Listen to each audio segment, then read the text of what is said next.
Irreversible Consequence of Sanctions. Today, you are receiving a person that had 6 million views on his words in LinkedIn in the past year. I mentioned 6 million. Tom Kirkman, International Project Manager and Energy Consultant. Good afternoon, Tom Kirkman. How you doing, Armando? Great. Before we go to the first question, please let me share with everyone 3 cards. And the first one is the UK or US, I'm not sure, I cannot see here, sanctions against every country. So you can see Afghanistan, Cuba, of course, Hong Kong. So it's a list, Sudan, Somalia, a list of countries that the other one is, this one is UK. This one is UK. So the same thing. So a list of countries and sanctions from UK being sanctioning, and yeah, this is true. It's enough. So my first point for you, Tom Kirkman. Sanctioners think they are God with the power of God? Pretty much. What we've got is primarily Western countries, primarily G7, going around and unilaterally or in a group sanctioning countries that are non-Western, which don't agree with the Western countries. You don't really see it the other way around for the reason that most of the countries being sanctioned, most of them don't have the power anyway to sanction the US or Canada or Australia or the EU. So they're already, it's like a bully. So it's picking on countries that most of the time can't defend themselves. There may be reasons for sanctions, but it has become so obvious to just about everyone. Excessive sanctions are being handed out here, there, and everywhere. And this is leading to the rise of BRICS, which is a separate topic. I'm sure we'll touch on it later. But the countries in BRICS, the 30 countries now, 30 countries want to add onto BRICS besides the half dozen or so that already joined on January 1st, including Saudi Arabia and a bunch of other countries, because they look around and see what Western countries are doing, sanctioning countries that fall out of favor, and assets and money and dollars are being seized from these countries being sanctioned, and these other smaller countries are going, heck, this is not a good thing. If we fall out of favor with, the West, we could be sanctioned too. We could lose our dollars. We could lose our euro. It could wreck our economy. So there's this mass movement toward BRICS. I call it BRICS Plus. Simply, it's a conglomeration of countries. At first, it was more like the non-aligned movement back in the 80s and 90s when there was the squabble, the Cold War between Russia and the United States. And a lot of countries... It's a nonsense group. Yeah, they don't want to take either side. They don't. But BRICS is now, it's not a non-alignment group, but it's more of an anti-Western group. And the West created this. The West is actively making this group expand by their excessive non-stop sanctions. That's my opinion. Doesn't mean I'm right. That's right. And always from west to east, the sanctions, never the opposite, never from east to... Why? There have been attempts. I mean, China is sanctioning certain companies in the United States recently, and I can't even remember what it was, military equipment, because the certain military firms in the United States have contracts with Taiwan. So China is trying to sanction those military companies in the US, but it's kind of pointless sanctions because they don't deal with China. So, it's kind of a pointless sanction, but that's rare. It's almost always the United States, the EU, Canada, Australia, New Zealand, the usual, G7, G20 UK. suspects that are applying strict, severe, excessive sanctions to countries that can't really defend against it. Russia is a little bit different. Uh, Yeah. that that's a different topic, though. But apart from that, I mean, you've already got Iran and Cuba and Somalia. These countries can't really fight directly against these sanctions. So what happens is workarounds are done, and that's why sanctions fail.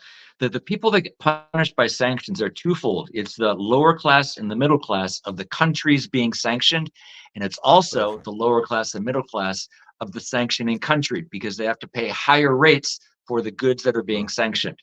So it boomerangs. Yeah. So that the people that are in charge, the people that can't feel it, the people with lots of money and lots of power, are oblivious to this. And it's just Yeah. virtue signaling, and it causes havoc all over the place most of the time.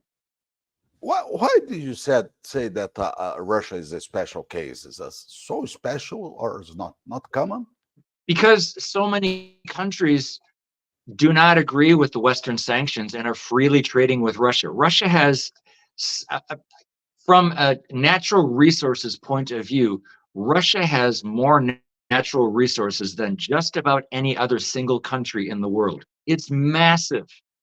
Oil, gas, wheat, minerals, And nuclear materials, and nuclear nuclear. material that's sent to the United Yes. States. Yes, and so what countries are trading with them? Other sanctioned countries. This is how BRICS unofficially came, sort of came to being about a decade. I think it was 14 years ago. I lose track. So China is openly trading and using regional, wants to use regional currencies. Iran, and Iran has one of the worst governments in the world. I've worked with Iranian people. I've actually had Iranian people on my staff when I was in Malaysia. I have no issue with the people of any particular country. It's the governments that suck. And right now, the US government sucks pretty hard. It does, causing Yeah. havoc all over the world. But Iran, there's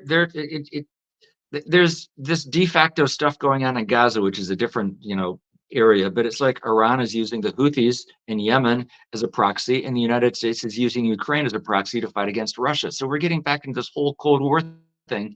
And the sanctions that the US and the EU are imposing are not working as intended. It's boomeranging. And so all that happens is, oh, and I posted this morning.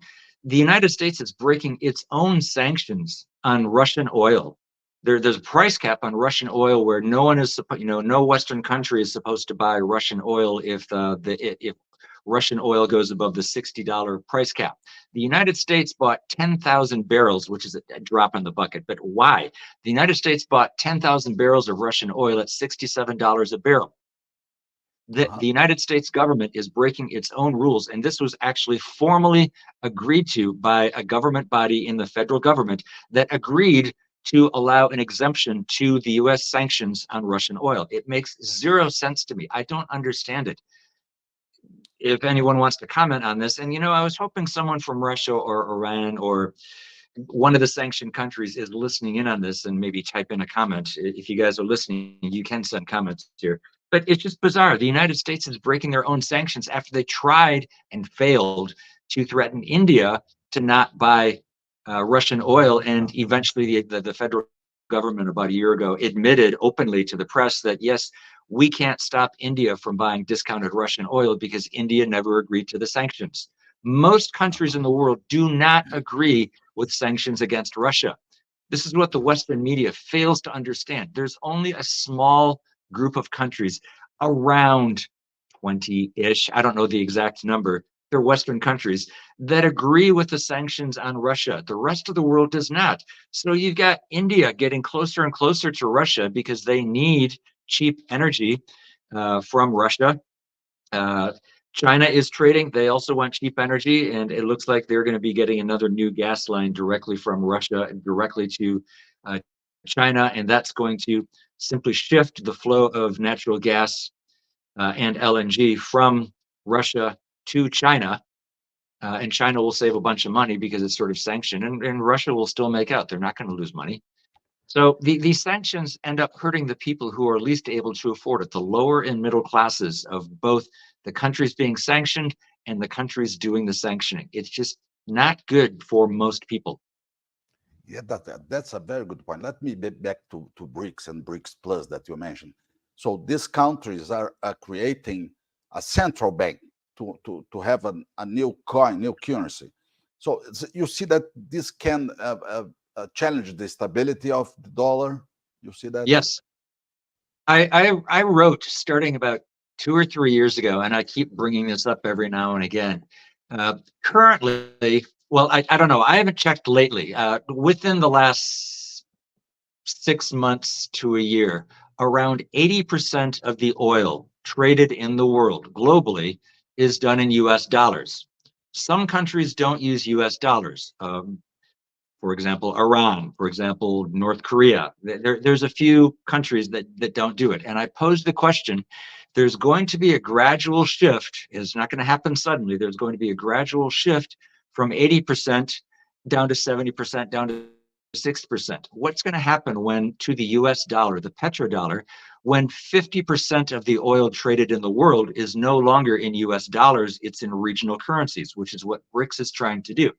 BRICS Plus is being set up and it's growing and expanding. And one of the primary purposes is not only using regional currencies instead of the US dollar and instead of the euro, which can be sanctioned and controlled and seized unilaterally by the US and the EU. And I'm not going to talk about Canada. Trudeau's an idiot. And he's unable to sanction other countries. He's just a moron. He's a World Economic Forum, graduate. Klaus Schwab has openly bragged about it. So I'm leaving Canada out of the picture because it doesn't really have. Sorry, Canada, but you don't have a whole lot of impact on international oil and gas and international currencies and international sanctions. You just follow along behind the United States as a poodle. So. Kim, But the thing is, using regional currencies for not only oil, but grain, for coal, for LNG, for goods and services, for military equipment, for computer equipment, mechanical hardware. If that stops being used US dollar, it's not just oil, it's all other goods and services and mechanical stuff and foods. Yeah. If that is no longer done in the US dollar, the US dollar and, compared with, and also the petrodollar is going to be in big trouble because it's shifting away from the world's reserve currency. Look what happened 50 years ago with the British pound. British pound sterling used to be the global reserve currency. And after World War II, that fell into an abyss. It used to be 50, 60 years ago. It was $5 US to 1 British pound sterling. Now it's about roughly the same. I don't know exactly what it is these days.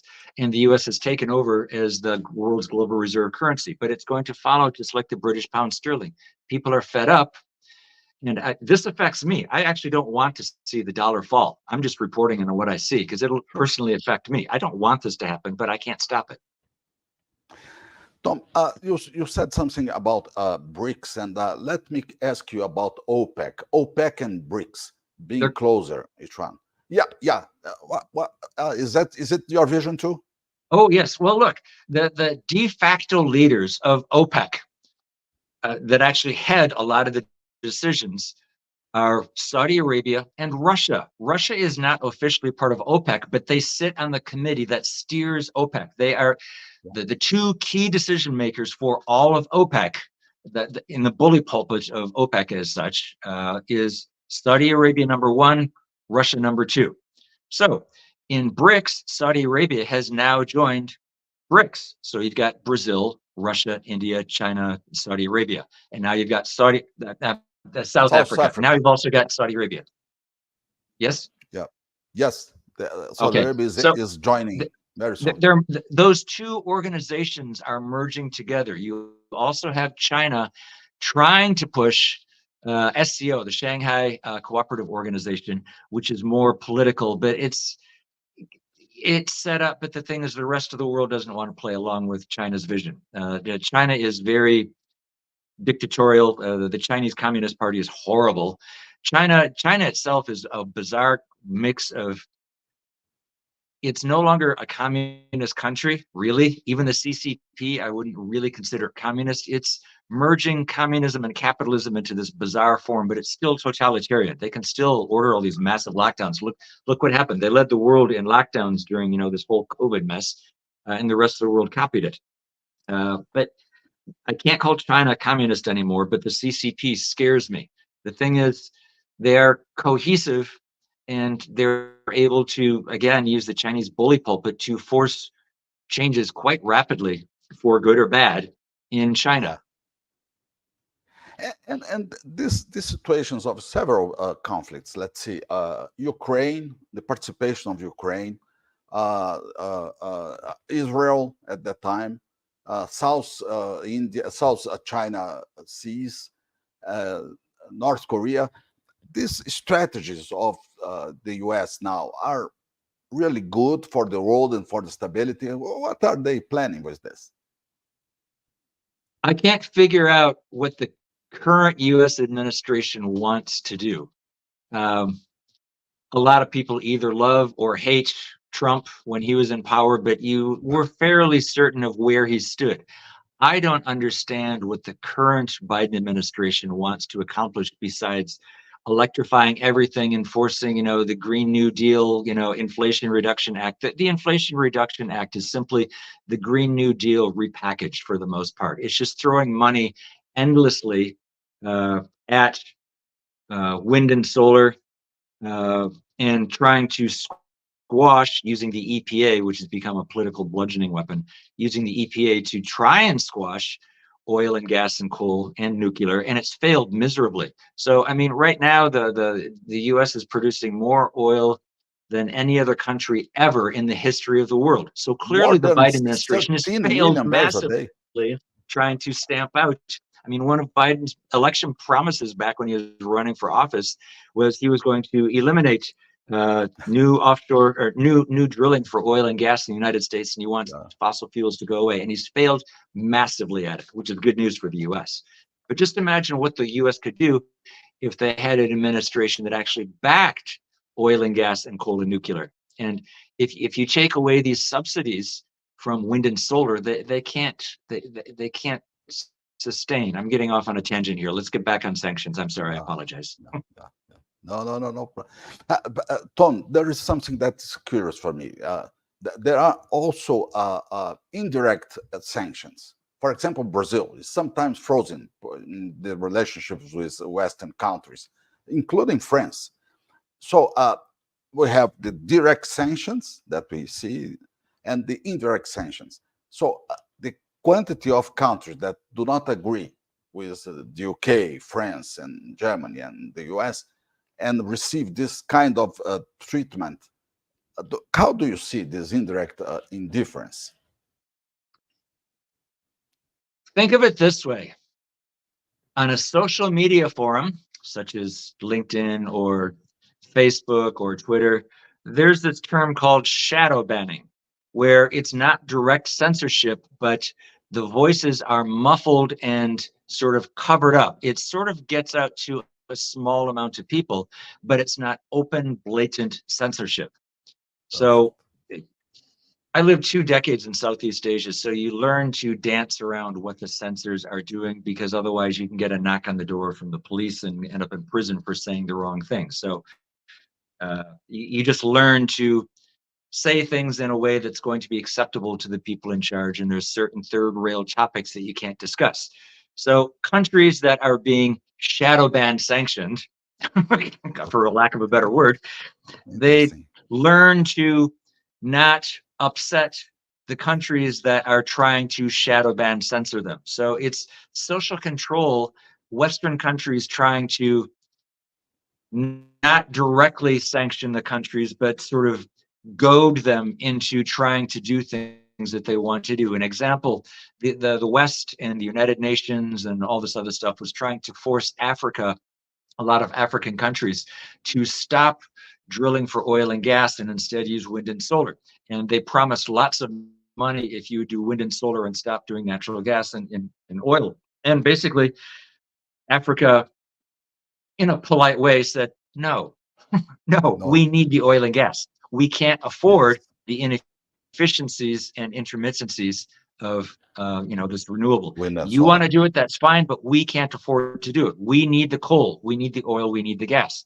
So India needs a lot of the developing countries need coal. It's a necessity. They can't afford Yes, the oil and gas, and yes. coal is cheaper.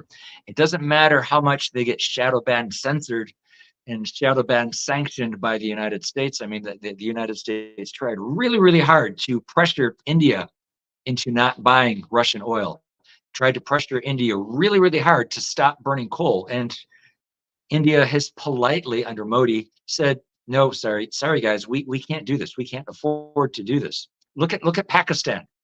Syed Mohammed in Pakistan. I think you've interviewed him before. So rolling power outages in Pakistan are routine and on a regular basis, sometimes on a daily basis. There's just no power. It's because they can't afford the energy, so they've got no choice to burn coal to have some sort of limited electricity. So this is what the West is sort of not taking into account when they do these sanctions on developing and upcoming countries. It does hurt the developing and upcoming countries, the very poor class, and usually in developing countries, there's not much of a middle class. There's really, really poor and really rich, and there's not much in the way of middle class. So it hurts the majority of the poor people, but the leaders, the political leaders, the people in charge, don't feel the effects of sanctions. And then what happens is there's ways come up with to skirt the sanctions. So Russia's gotten quite adept at it. Uh, Iran has been very adept at it for all these years. They turn off. They're still shipping and selling oil. They have been for a long time, and countries are willing to buy it because it's at a discount. So uh, I've actually been out at sea on offshore oil platforms in the South China Sea, and I've seen tankers transferring uh, illegally from tanker to tanker. Illegally. Covered up. Dark So there's fleet. ways around Dark fleet. sanctions. Yeah, dark fleet. Do you see that China, Russia, India, and countries, strong countries, big countries, are looking for war or no? And another point, this is something that the US or UK, the UK and France would like to have to make political influence in the next elections? I don't see. China in particular is an unusual government. They prefer fighting wars without using guns. They undermine. They have been Commercial infiltrating forces. governments around the world for a long Yeah. time. They buy off politicians, including Joe Biden. And it's like people call Joe the Manchurian candidate. It's so obvious. A lot of what he's doing with the Inflation Reduction Act penalizes the United States and rewards China. So it's like, yeah, this doesn't make any sense. So a lot of these upcoming countries do not want wars because it's very destructive. Who wants wars is the very powerful, very developed first world countries. That includes the EU. I'm not going to go down the list, but war is very profitable for the companies that manufacture these weapons, and they want war. They want never-ending wars because it's horrible on the countries that are involved in war. And see, since the US has not actually had a war on its own soil for a very, very long time, trust me, if there's a war on United States soil, which may happen this year, there may indeed be a civil war with all these tens of millions of illegals coming in. I don't know. I don't know what's going to happen. But war is profitable for certain countries, and that's why a lot of the West apply the sanctions. They keep these wars going. Biden just unilaterally bombed Yemen, and it's like, this is supposed to be an act of Congress. He doesn't have the power to do this, and a few people in Congress are calling out and saying, "Hey, this is a congressional thing. You can't do this." But most of Congress in the United States are just rolling over. So unfortunately, a lot of the politicians are bought off by weapons manufacturing companies, by pharmaceutical companies. Uh, uh, these are high profit companies. So look at the sweetheart deals that happened during all these injections and stuff like that. And the U.S. is pushing for Ukraine to be a meat grinder, and they don't care how many people in Ukraine died because they're just a proxy to try and weaken Russia, which is just a stupid plan. They have not thought this through. Uh, Yeah, they're san- literally san- playing with World War III. yeah, perfect. Sanctions sometimes do not work very reasonably because nowadays the United States are importing Russian oil. Is it true? It's No, stupid. I cannot. But Well, why? I pointed that out today repeatedly. This makes zero sense. The United States went out of its way to push the EU to come up with a $60 price cap on Russian oil, and then the US turns around and buys 10,000 barrels of Russian oil at $67 a barrel, and that was formally approved. It had to get formal exemption from sanctions by, I can't remember the name of the body. It's the federal body in the federal government that approved bypassing these sanctions. Now, 10,000 barrels is a drop. It's nothing. But why is the U.S. buying this when they're still trying to sanction? Yeah, It makes no sense. It's no schizophrenic. sense. And not that I It's a agree with the sanctions. I don't agree with the private, sanctions, but yeah, but private interests for sure. Business among let's see, private companies with different interests, but the government is not taking care of that. there's competing interests in the United States government, just like there is in most governments. You've got the Oh, people in power, and then you've got usually an alternate that's it goes back and forth and it shifts around. You can see this happening in the EU. You can see what's happening in some of the Netherlands and Dutch and Germany. The German farmers strike, and Poland's hopping on board, and these other countries. So there's going to be a shift or change in power in the EU. And when that shift of power happens, because it will happen, people are really upset about what's going on, then a lot of these sanctions will go away. But the thing is, sanctions rarely work out as intended, and they almost always backfire harder on the countries that are doing the sanctioning, but it only affects the lower class and the middle class, not the no people in doubt, power. The people in no power doubt. are so insulated. It's like Protected. just like the French Revolution a couple centuries ago.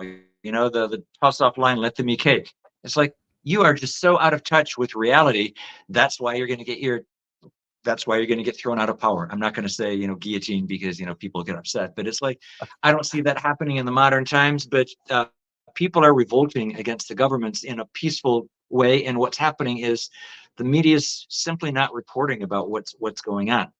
So the massive, the largest ever protests in the history of Germany, uh, bigger than even during Nazi Germany and all this other stuff. Biggest protest ever in the history of Germany, and most world media, Western media, is simply not reporting on it. And if they do, they say, "Oh, it's just a handful of right-wing extremists, neo-Nazi, horrible people." And it's like, no, it's not. These are farmers. These are truck drivers. Trains have joined the strike. Other countries are joining the strike because they're pushing back. What they're trying to do is kill off the food production, and people understand if you can't grow food, people are going to starve. So if governments want to starve their own people, the people will rebel. And this is what they're starting to see. And at some Yeah, point, these government officials that are influenced by these, World Economic Forum and these other Malthusians that want, massive population reduction, people are going to resist. yeah, They interesting. don't want to starve to death. Yeah. In your LinkedIn today, someone posted a comment that's very interesting comment, a form of mini sanctions, because we have direct sanctions, indirect sanctions, and mini sanctions. This person said about tariffs, tax, and licenses. Do you see that? Is this something important? Governments are coming up with more and more and more taxes, climate taxes, carbon taxes, higher taxes to run your business. Now compare this to what it was 100 years ago. 100 years ago, you didn't have to have a license to start a business. You didn't have Yeah, to have a license to drive a car. You didn't have to have a license to own a gun. Now, granted, America is separate on this.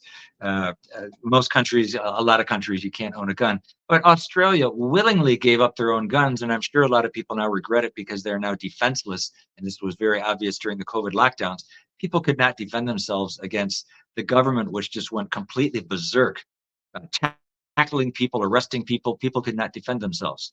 So uh, the government, Western governments, I don't see this so much in the non-Western governments, but the EU, uh, Canada is horrible as far as the government overreach, and the United States, they're taxing everything under the sun. They're making more and more regulations. It's making it more and more more and more. expensive to do business.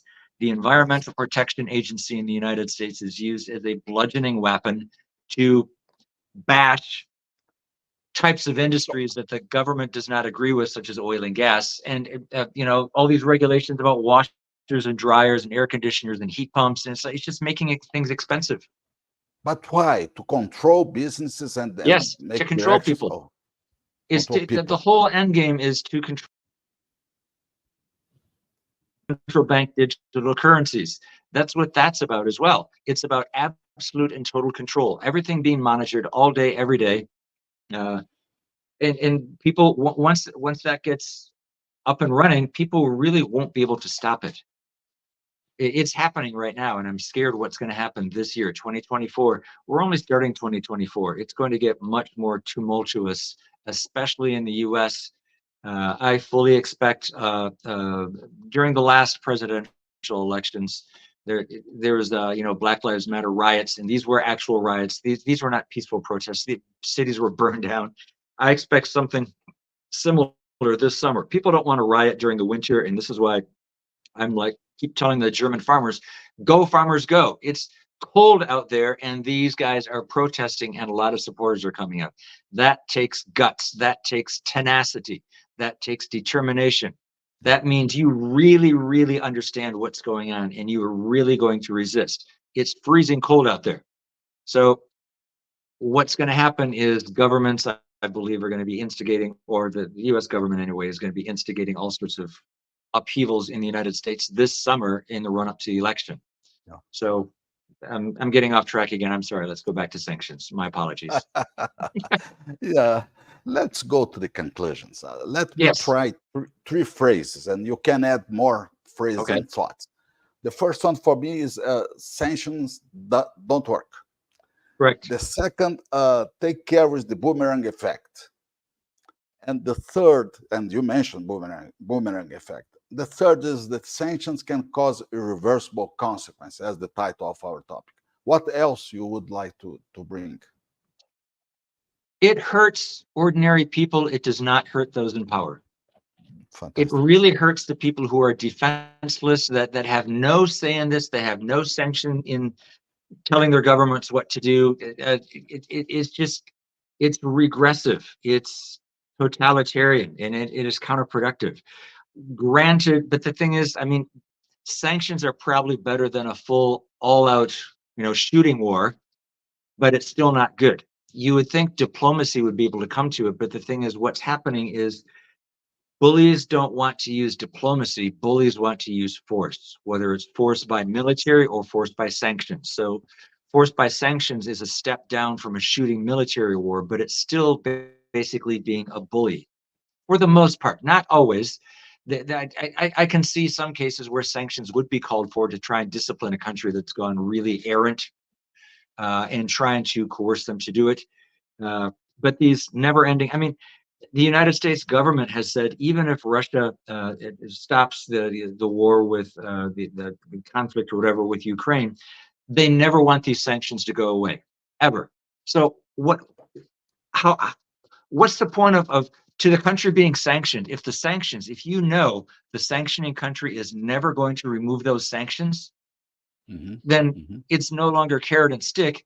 It's just collective punishment for the whole country, which you cannot reverse. And collective punishment, this is what I see as the bigger picture of sanctions. It's collective punishment against a country that really can't defend itself for the most part. You go down that list of countries being sanctioned by the West. Most of these countries can't do anything. about the sanctions being imposed against them, and that's There's bullying. there's a point that you mentioned that for me is something strange. You mentioned an errant country. It's like punishing a child. Yes, it can be. So if you got a country that's doing something stupid, and instead of, war is when everything else fails. It's when, political power completely fails, diplomacy fails, and the people in power are just now going to, fund the war machine, the military, industrial complex that wants wars, and they give into it. So sanctions are simply a step down from all-out war. It's not good.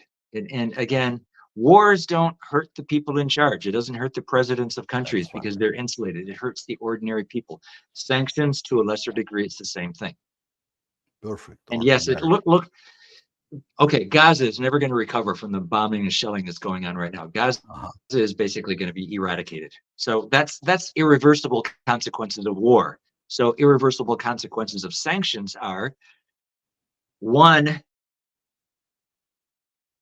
the Western countries that are doing the sanctions are completely oblivious to the boomerang effect it's going to have, and they are going to lose power as the rest of the world comes together. BRICS is only one conglomeration. OPEC Yes. is another conglomeration. They are going to Yes. get very sick of being bossed around, and there will be repercussions to the countries that are doing the sanctioning. And I can foresee severe consequences to the United States dollar this year as a result, a direct result of endless abuse of sanctions against other countries. That's the In- irreversible consequences. It's going to happen to the United States, and the United States government is apparently oblivious to this. Does that make sense? Totally. Have I not Totally. argued rationally? Argument. Perfect argument. It's a strong argument. Okay. Interesting. So that's what I This mean is by the irreversible consequences of sanctions. And yes. the consequences are Oh, coming to the United States, not Russia, not Iran, not Venezuela. I mean, the United States caved and they want to buy oil from Venezuela rather than buying it from and Canada, which is just bizarre. not only for United States, but also to partners like the UK, Yes, France. These two yes. two countries mainly. Yeah. Look what's happening to Germany. Germany is failing. Germany used to be the economic driving force in all of EU, Yes. and heavy industry is leaving Germany because they no longer have access to natural gas. Now, I believe Ukraine and US gathered up together to blow up Nord Stream, but that's just my opinion. And that was basically to stop Germany from continuing to have cheap natural gas. And that was a stick to Germany, in my opinion. I'm clearly a lot of people disagree, but Germany is Yeah. falling. France, at least, is getting a little bit of light. They want to build I think 20 new nuclear reactors soon because they realize energy security is national security, and they don't have the Russian gas anymore. And buying US LNG and LNG from other countries is very expensive. So it's having repercussions already in the European Union. That collective, basically a socialist collective run by Brussels. It's the playground for the World Economic Forum. The sanctions are going to be affecting the EU. The EU sanctions that EU is inflicting on other countries, primarily Russia, will boomerang back onto the EU more than it will on Russia. Russia will shift its attention away from the Western world and more toward the non-Western world, including BRICS, including OPEC, including these 30 countries that want to join BRICS and use regional currencies and slowly shift away from the US dollar. China doesn't want the US dollar to collapse because they've got lots of reserve, US dollars. There will be a gradual shift. So what they're doing is they're trying to set up contracts with Africa and Russia and India where they trade in regional currencies rather than US dollars. And eventually, slowly but surely, these countries are going to be divesting themselves of their reserves of both the US dollar and the euro. This is the irreversible consequences against the Yes. UK, the EU, the US, Canada, Australia. their currencies will eventually weaken as the rest of the world starts using their regional currencies for regional trade and ignoring the West. It's going to be a Mhm. bumpy ride. It's not going to happen overnight, but this is the clear direction this is heading. Yeah, it's going this direction. Yes, yes, right. Sorry if I talked your head off. Th- No, no, no. This is Tom Kirkman, international project manager and energy consultant with 6 million views in his words on LinkedIn in the last year. Thank you so much. It was a great pleasure. There are several comments in LinkedIn. I prefer to you go directly to there instead of bring these comments here. Okay. Okay. Thank you. Great Yep. pleasure to have Thanks. you here. Nice to Thank talk to you you. again, Armando. Have a good one. Yeah. You too. Bye bye.